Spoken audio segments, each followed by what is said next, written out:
Ça vous est forcément déjà arrivé d'en vouloir à quelqu'un. Parce qu'on vous a fait une remarque que vous avez mal prise. Parce que vous êtes persuadé d'avoir eu raison, mais que la personne en face ne l'entendait pas de la même oreille que vous. Ça vous a alors fait cogiter, ruminer, et ça a pris de la place dans votre cerveau.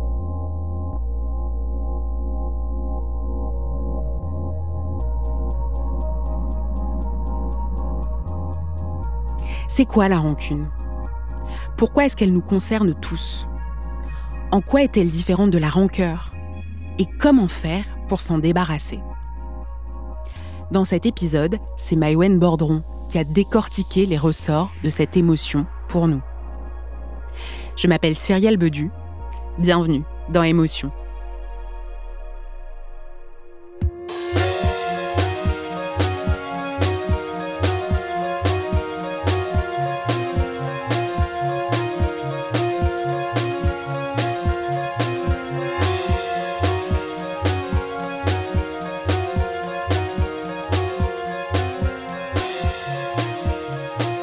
Ça vous est donc sans doute déjà arrivé à des degrés différents d'en vouloir à quelqu'un. Un ou une amie qui vous trahit, qui ne vous donne pas de nouvelles, un chef qui vous humilie, vos parents qui vous déçoivent. La rancune se transmet parfois de génération en génération. Une vieille histoire de famille qu'on ressasse, des problèmes de voisinage qui perdurent. Certains apprennent même à devenir rancuniers en se calquant sur le modèle parental. C'est ce qui est arrivé à Mathieu. Il vit en région parisienne et a aujourd'hui 37 ans. Et très tôt, il s'est imprégné de la rancune transmise par sa mère. Il a commencé à la ressentir notamment à partir du divorce de ses parents. Ma mère, quand j'étais plus jeune, on était allés vivre tous les deux dans une grande maison, une petite maison, enfin bref. On vivait que tous les deux et quand je la vexais, quand elle était vexée, elle faisait la tête. Elle s'enfermait dans un mur de silence. Ma mère, son grand truc, c'est le silence, c'est pas lui parler pendant longtemps. Ça a créé un rapport un petit peu difficile avec elle. Je me souviens quand je la vexais, ma mère, elle se recroquevillait sur elle. En fait, elle voulait plus entendre parler de quoi que ce soit. Et elle me ressortait régulièrement les choses qui s'était passé, pas le pardon facile, quoi. C'est quelque chose de très, très compliqué. Ma mère, elle avait quelque chose de comment dire, ce qu'elle voulait, c'était me punir beaucoup. C'est en voyant sa mère être rancunière que Mathieu l'est devenu aussi. La rancune a très vite fait partie de son quotidien et elle a, à son tour, progressivement infiltré ses relations aux autres.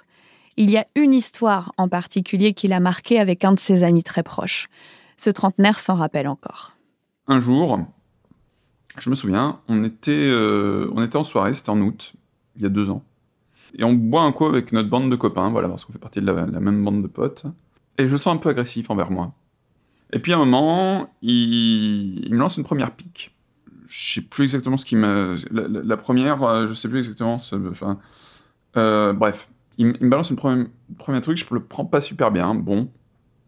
Je me dis, la soirée va continuer. Et puis je lui parle d'un truc qu'il y avait à ce moment-là, c'est que j'avais un problème d'image de moi, et j'avais décidé de faire un shooting photo, parce que je me suis dit, je vais faire appel à un photographe, afin de me sentir mieux. Je trouvais pas forcément mon visage très beau, mon sourire, ou quoi. Et donc... lui, il me dit, mais t'as pas besoin de ça, machin, tout. Ton sourire, il est très bien, mais au fait, est-ce que c'est à cause de ton poids? Alors déjà, je prends le truc un peu mal. Il fait, ouais, non, mais si, quand on faisait du sport ensemble, avant, je t'avais vu, t'avais perdu du poids, je t'avais jamais vu aussi heureux. Ça commence déjà à bien me gonfler. Puis écoute, non, là, je suis désolé, mais tu peux pas dire ça. Je me suis barré, je suis rentré chez moi. Il m'a fait très mal à ce moment-là. Il m'a fait très très mal, et j'ai décidé de couper les ponts. Quelque part, je m'étais dit, mais c'est pas possible. C'est pas possible de me retrouver dans une situation avec quelqu'un qui non seulement me blesse, mais en plus quand je lui dis se permet de se justifier comme ça. C'était pas possible. Et pendant 4 mois, on s'est plus parlé.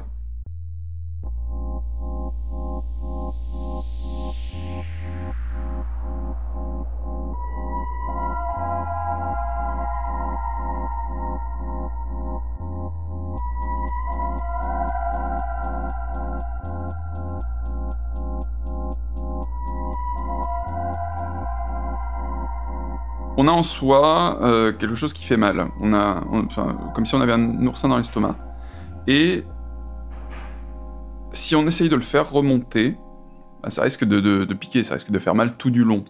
Mais si on le fait pas sortir, bah, on guérira jamais. On guérira jamais. Et donc c'est compliqué de vivre ça, quoi, de vivre avec ça, et en même temps, réussir à le sortir, c'est un exercice, c'est une épreuve, qui nous permettra de guérir par la suite, mais d'abord c'est une épreuve à affronter qu'on n'a pas envie d'affronter. Pour Serge Effez, psychiatre et psychanalyste, tout le monde peut être concerné par la rancune, car elle peut cibler potentiellement tous les gens avec qui on est relié. C'est selon lui une expérience qu'on a tous traversée. Mais comment expliquer alors qu'elle disparaît chez certains et qu'elle demeure chez d'autres ? Selon Serge Effez, c'est parce que la confiance en l'autre est atteinte. Les liens, c'est ce qui nous porte, c'est ce qui nous fait vivre, c'est ce qui nous nourrit. Donc si on ne peut plus s'accrocher ou se tenir au lien comme étant quelque chose qui nous soutient, le lien devient quelque chose de dangereux. Ça devient comme une corde qui, au lieu de vous rattraper parce qu'on tombe dans une montagne, c'est la corde qui vous étrangle. Alors c'est la même corde, mais elle n'a plus tout à fait le même sens. Et donc c'est le lien à l'autre qui est menacé, et même ça peut infiltrer tous les liens aux autres. C'est-à-dire si on ne fait plus confiance à son conjoint, par exemple, est-ce qu'on va continuer à faire confiance à ses amis, à ses collègues ? Enfin, c'est très pernicieux. Si on reprend le cas de Mathieu, c'est exactement ce qui lui est arrivé. Son ami Michel savait que le sujet de son poids était sensible et il lui a quand même fait une remarque dessus. Mathieu le reconnaît, il manque de confiance en lui et selon Serge Effez, c'est un élément important à prendre en compte. Par contre, il y a des natures qui sont beaucoup plus pessimistes, avec une moins bonne image d'elles-mêmes, voire une vision un peu persécutée du monde, une vision un peu parano du monde. Et alors là, la rancune, elle vient très très vite. Il suffit d'une petite remarque qui est faite à la légère, dont l'autre ne se rend même pas compte, ou que l'autre ne vous prête pas suffisamment attention, ou qu'il ne soit pas tout à fait de votre avis. Bref, il suffit de peu de choses à ce moment-là pour que la rancune s'installe.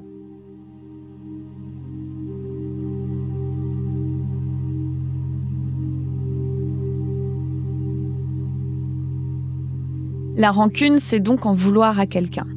On n'a pas forcément exprimé ce ressentiment à ce moment-là et on l'a mis dans une armoire. C'est en tout cas la métaphore qu'utilise Serge Effez pour décrire la rancune. On remplit au fur et à mesure les tiroirs de cette armoire. On garde cette rancune, on se repasse l'histoire en boucle, on n'arrive pas à s'en défaire. Et vient alors une phase de macération, de rumination, qui peut avoir des conséquences sur la santé si les tiroirs ne sont pas vidés. La rancune, elle s'accumule, encore une fois. Ces armoires, ces tiroirs, et c'est ça qui sont à l'intérieur de nous, ils sont dans notre corps. Et ça peut être très lourd. Donc, ça peut créer alors, chacun réagit après avec sa structure mentale. On peut développer des troubles psychosomatiques, on peut développer un ulcère, mais on peut aussi développer une dépression ou une anxiété extrêmement forte. L'accumulation de la rancune peut être à l'origine de troubles physiques, de troubles psychiques, ou les deux. Dans le cas de Mathieu, cette rancune qu'il a si souvent lui cause des troubles du sommeil. Il a du mal à dormir, il fait parfois des insomnies. Les conséquences de la rancune sur la santé physique et mentale ont été démontrées par des chercheurs, aux États-Unis notamment, où depuis plusieurs années, Lorraine Toussaint, un professeur en psychologie au Luther College dans l'Iowa, mène des études sur cette question. Il a notamment observé que les personnes qui gardaient de la rancune développaient plus de problèmes de santé que les autres. The bitterness and sometimes what we call, we use the word holding a grudge against. L'amertume et ce qu'on appelle la rancune ou avoir une dent contre des gens, ce sont des émotions qui rendent stressants, en colère, hostiles parfois. Ces expériences ont des conséquences sur le plan biologique, Elles entraînent une augmentation du rythme cardiaque, elles augmentent la pression artérielle, elles provoquent la sécrétion d'hormones qui sont normalement produites lors d'expériences stressantes.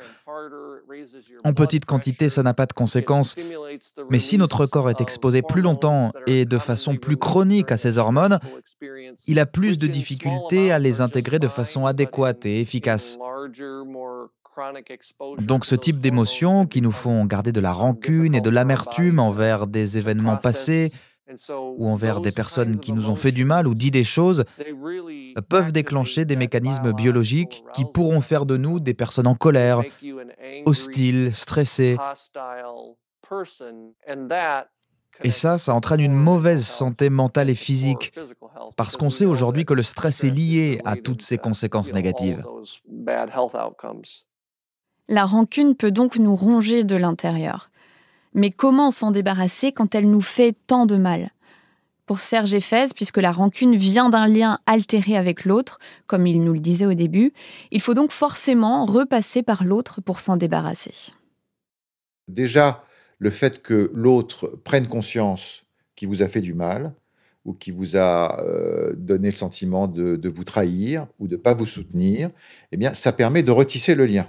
Déjà, c'est-à-dire la façon dont l'autre va réagir à ça, c'est-à-dire s'il l'entend, si même peut-être il s'excuse ou s'il prend conscience de ce qui s'est passé, eh bien ça, le lien qui s'est un peu effiloché, eh bien il peut se retricoter, se refabriquer autour de ça. Par contre, si l'autre ne reconnaît rien, si l'autre n'est pas du tout à la mesure de ce que vous ressentez, eh bien à ce moment-là, ça peut permettre de prendre de la distance, c'est-à-dire on se dit l'autre il me convient pas, il n'est pas comme j'ai envie qu'il soit, il n'est plus ce qu'il a été pour moi.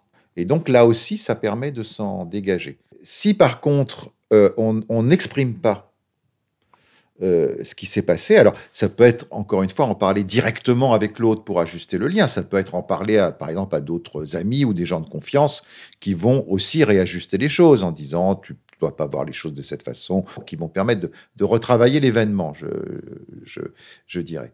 La pire chose, c'est de le garder pour soi, c'est-à-dire ça s'accumule. Ça s'accumule, et si ça déborde, eh bien, on peut rentrer véritablement dans une dépression, par exemple, ou dans une très mauvaise image de soi, ou dans un rapport extrêmement agressif aux autres.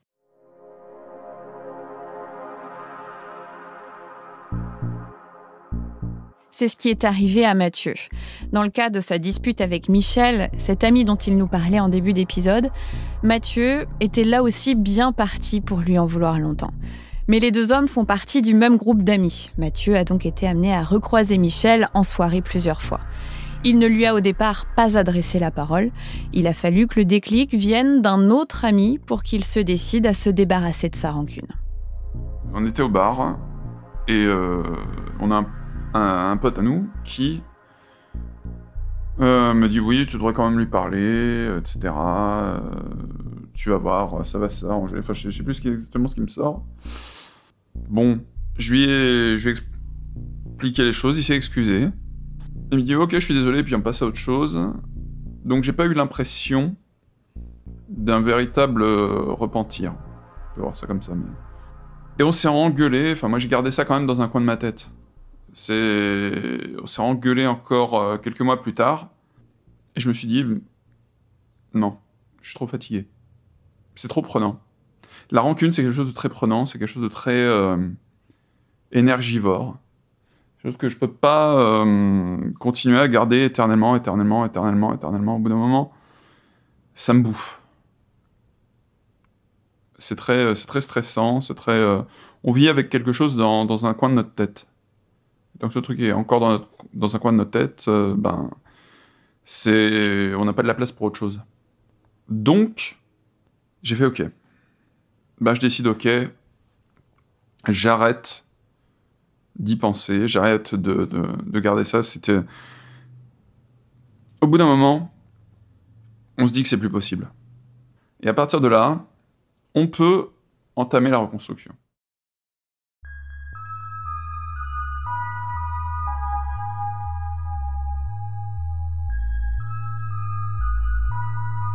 Cette reconstruction, c'est un processus qui a pris du temps à Mathieu. Il aura fallu tout un cheminement de plusieurs mois avant d'y arriver. Mais Mathieu était amené à revoir Michel. Leur amitié datait de plus de 10 ans. ce qui a, dans son cas, facilité le pardon. Le pardon. Cela peut avoir des vertus en matière de santé physique et psychique, et cela peut aider à se débarrasser de sa rancune. Lors de ses recherches, Lorraine Toussaint, le professeur en psychologie du Luther College, s'est en effet rendu compte que les gens qui avaient une meilleure propension à pardonner parvenaient à diminuer leur rancune. Selon lui, il y a des cas par contre où l'expérience qui provoque la rancune est tellement traumatisante que le pardon n'est même pas envisageable. La rancune s'exprime alors dans sa version la plus extrême. Elle est tellement forte qu'elle peut se transformer en colère, voire en haine. C'est ce qui est arrivé à Philippe Guéméné, un père de famille qui vit près de Rennes. Le 7 juillet 2018, son fils, Dorian, a été frappé jusqu'à la mort à la sortie d'une boîte de nuit. Même si les meurtriers présumés de son fils sont condamnés par la justice, Philippe Guéméné en voudra toute sa vie à ceux qui l'ont privé de son fils. Toute ma vie, je leur en voudrais. Toute ma vie, je leur pardonnerai jamais. Je ne pardonnerai jamais de m'avoir enlevé mon fils. Voilà, il avait 24 ans. Voilà, il nous manque, vous voyez. On se sent toujours mal, on a toujours quelque chose qui nous manque et qui nous manquera tout le temps. Ça, c'est inévitable. Dans son cas, ce qui pourrait l'aider à supporter sa rancune, c'est que justice soit faite et que les meurtriers présumés de son fils soient condamnés. Ça nous aidera certainement, oui. Si effectivement on a une peine qui soit adéquate par rapport à ce qu'ils ont fait, et éventuellement, oui, ça peut nous aider à faire une partie du deuil. Ça ne nous fera pas revenir notre fils, on y pense toujours. Pour l'instant, on a du mal à dire qu'il ne viendra plus. Peut-être que le procès nous aidera par rapport à ça, justement. Lorsque la rancune est si forte et qu'elle se transforme en colère immuable, le désir de vengeance peut rapidement apparaître.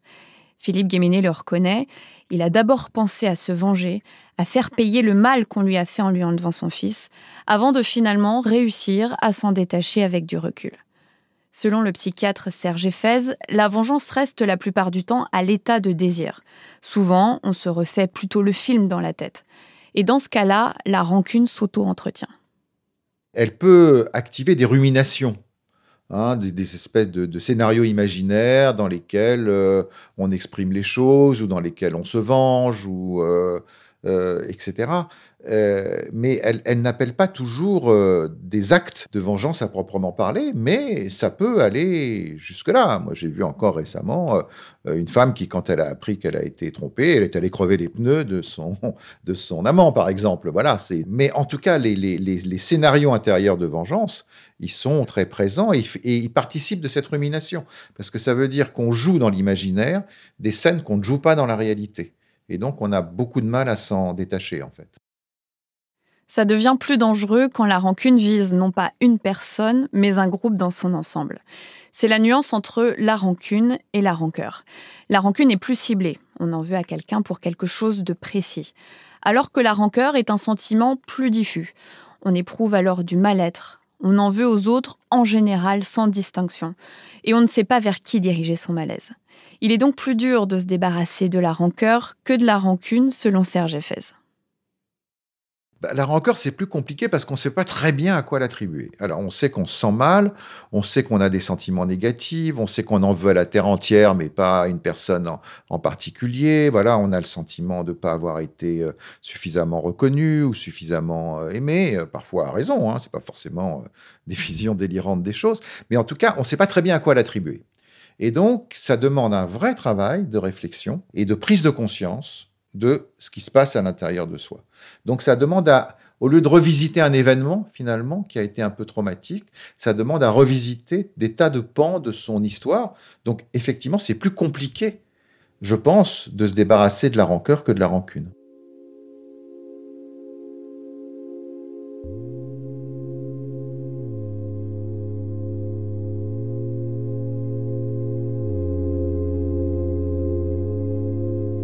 La rancœur peut parfois se construire à travers l'affrontement de deux groupes ennemis. On en veut à un groupe de personnes en entier pour une histoire commune. C'est un thème sur lequel a travaillé Laetitia Bucaille, professeure de sociologie à l'INALCO, l'Institut national des langues et civilisations orientales basé à Paris. En 2010, elle a publié le livre « Le pardon et la rancœur, Algérie, France, Afrique du Sud », peut-on enterrer la guerre ? Et selon elle, dans ces deux cas précis, ce sont les élites au pouvoir qui ont joué un rôle dans la construction de modèles tournés soit vers le pardon, soit vers la rancœur. En fait, effectivement, en Afrique du Sud, les élites politiques ont fait un gros travail pour promouvoir le pardon et la réconciliation, qui ont fonctionné de manière imparfaite, bien sûr, mais ils ont promu ce programme, en fait, de refonder une nation et donc d'inciter les uns et les autres à se pardonner. Il y a eu bien sûr le travail considérable accompli par cette commission Vérité et Réconciliation, qui n'a pas forcément organisé des échanges de pardon, mais qui a incité au rapprochement entre les parties. Et en tout cas, une chose très importante, effectivement, c'est que on a parlé d'un grand nombre de choses, de crimes qui avaient été perpétrés sous l'apartheid, et on a pu les évoquer si ces crimes n'ont pas été pour la plupart jugés, ils ont en tout cas été exposés. Entre la France et l'Algérie, rien de tel ne s'est produit. Il n'y a pas eu du tout ni de travail d'une commission, ni de travail d'une instance judiciaire quelconque. Donc ce sont plutôt des mémoires individuelles, des mémoires collectives autour de groupes, enfin du côté français. La configuration se décline pas de la même façon du côté français et du côté algérien. Du côté français, le groupe que j'ai étudié, il s'agit de l'OS, l'organisation armée secrète qui s'est opposée à l'indépendance de l'Algérie, qui s'est formée dans les dernières années de la guerre, a lutté donc contre, à la fois contre le FLN, mais aussi contre la France, contre la police, contre les libéraux. Donc ce groupe qui a doublement perdu, à la fois contre les Algériens et contre la France, qui a été réprimé par la France républicaine, se retrouve dans cette situation de double défaite, et puis dans cette double défaite qui est un petit peu compliquée à accepter pour eux, parce que finalement, ils se sont battus au nom de la France, au nom d'une idée de la France qu'ils avaient, et finalement, cette France les condamne. Donc, il y a une espèce d'impossibilité, ou de difficulté là à expliquer sa trajectoire politique qui nourrit le ressentiment, qui nourrit l'amertume, le discours, un discours de rancœur contre l'Algérie indépendante, mais surtout en fait contre la France de Gaulle et contre l'État français. Lors de ses recherches en Afrique du Sud, pays où le modèle du pardon a, selon elle, été favorisé par les élites au pouvoir, Laetitia Bucaille a rencontré une femme qui a décidé de pardonner contre toute attente à l'un des responsables de la mort de sa fille. Il s'agissait d'une Afrikaner, une femme blanche descendante des colons européens. Et dans son cas, la rancœur contre tout un groupe de personnes a alors disparu au profit du pardon. C'est une femme afrikaner qui a perdu sa fille lors d'un attentat organisé par le Pan-Africanist Congress, qui a eu lieu au début des années 1990. Et elle a rencontré le commanditaire de cet attentat, auquel elle a décidé de pardonner, effectivement, sans que celui-ci demande pardon. D'ailleurs, ça, c'est quelque chose qui se passe souvent dans l'autre sens, c'est-à-dire que souvent, c'était des hommes blancs qui devaient faire face à des femmes noires. Là, c'est le contraire. Pour cette femme afrikaner, elle a décidé de pardonner à cet homme qui ne lui a pas demandé pardon. Elle dit que dans sa gestuelle, dans son body language, elle avait senti qu'il lui demandait pardon. Enfin, c'est quand même une question d'interprétation. Non seulement elle lui a pardonné, mais elle a établi avec lui une fondation au nom de sa fille, mais qui œuvre en faveur du village dont est originaire cet homme. Parce que ils ont parlé ensemble, bien sûr. Cet homme a expliqué son parcours, la situation de pauvreté dans laquelle se trouvait son village, etc. Donc, c'est effectivement assez particulier. Dans le cas de cette femme, la rancœur contre le groupe à l'origine de la mort de sa fille s'est donc transformée en rancune envers un homme, puis en pardon. À travers l'exemple de cette femme sud-africaine, on comprend donc qu'on peut parfois se débarrasser de sa rancune, même quand l'autre n'est pas prêt à faciliter cette démarche. Mais comment faire pour se débarrasser de sa rancune quand celui à qui on en veut n'est plus là, quand on se retrouve seul avec ? Mathieu garde encore aujourd'hui en lui de la rancune envers des camarades de classe qu'il ne reverra pas. Il aurait pu ne jamais se dépêtrer de cette émotion, mais il a appris à tourner la page sans en passer par un lien avec l'autre. J'ai été harcelé, par exemple, à l'école, au lycée ou quoi, et les élèves qui m'ont fait ça, je ne pourrais plus les revoir. C'est à moins de les rechercher, etc. Et j'ai même plus les noms de ces personnes, je ne pourrais plus jamais les revoir. Et ce tempérament rancunier dont j'ai du mal à me débarrasser, je peux pas attendre de réparation de la part de ces personnes-là. Je peux pas. Elles sont plus là. Elles ont plus la possibilité de s'excuser, de reconnaître et qu'on aille de l'avant. Des choses comme ça qu'on ne peut plus faire. Il y aura pas toujours du répondant de la part de l'autre en face et que c'est pas pour l'autre qu'il faut pardonner, c'est pour nous.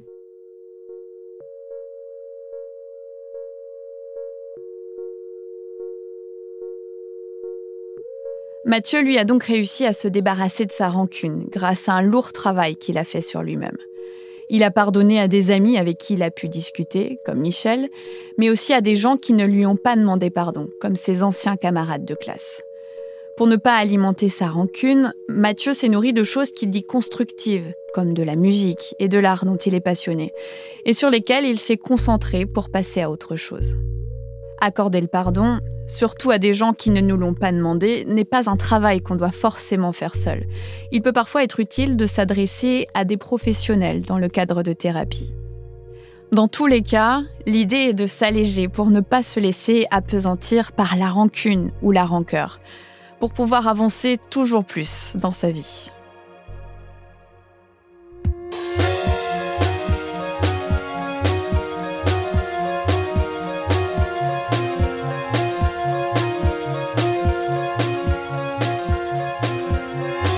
Vous venez d'écouter Émotion, un podcast de Louis Média. Suivez-nous sur Instagram et Twitter, @émotionpodcast, émotion avec un S. Vous y trouverez nos recommandations de lecture sur la rancune et encore tout un tas de livres sur plein d'autres émotions. Maïwenn Bordron a réalisé cet épisode sur la rancune. J'en étais à la rédaction en chef. Maureen Wilson était responsable éditoriale. Nicolas Vert a assuré la création sonore et la musique de cet épisode. Bernard Natier s'est occupé de l'enregistrement, Jean-Baptiste Aubonnet du mixage. Jean Mallard a réalisé l'illustration et Nicolas Degélis a composé la musique du générique d'Émotion. Merci à toutes nos interlocutrices et à tous nos interlocuteurs de nous avoir accordé de leur temps. Vous pouvez retrouver leurs œuvres et leurs références sur notre site louismedia.com. Émotion, c'est un lundi sur 2, là où vous avez l'habitude d'écouter vos podcasts. iTunes, Google Podcast, SoundCloud, Spotify ou YouTube. Vous pouvez nous laisser des étoiles et nous laisser des commentaires. Et si cet épisode vous a plu, parlez de l'émission autour de vous.